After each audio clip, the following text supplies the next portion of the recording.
C'est effectivement que ça va durer, mais sauf que ça dure, mais ça se raidit aussi. J'entends par là, ça se radicalise. On l'a vu, on l'a entendu, des menaces, des actes d'intimidation, des permanences de marcheurs qui sont dégradées, des paroles racistes, homophobes dans certaines mobilisations. C'est ça qu'on veut? C'est ça que vous voulez? Attendez, il s'agit de comportements individuels. Oui, et très minoritaires. effectivement, minoritaires, des dérapages racistes qui sont insupportables. Et d'ailleurs, y compris souvent, ils sont rappelés à l'ordre par d'autres, par les autres, parfois. Bon, donc on ne peut pas réduire, sûrement pas ce mouvement à ça. Je sais bien qu'il y a aussi toute une campagne pour pour diaboliser ce mouvement. Mais la réalité, c'est qu'il reflète en profondeur le désarroi, le fait que, justement, on n'en peut plus. On n'en peut plus. Et c'est vrai, vous voyez, même y compris ces femmes qui expliquent que, mais maintenant, on trouve même plus un emploi.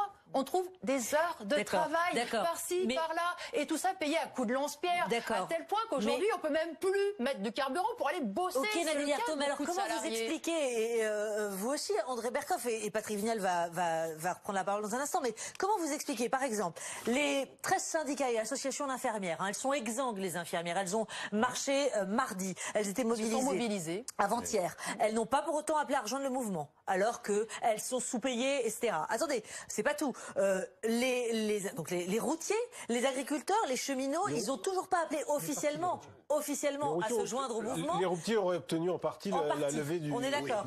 Mais on aurait pu imaginer... Ce que je veux dire par là, je me fais l'avocat du diable, mais ce que je veux dire par là, c'est qu'on aurait pu imaginer que nombre de corporations se joignent au mouvement des Gilets jaunes. Les étudiants ou d'autres. C'est pas le cas. Non mais...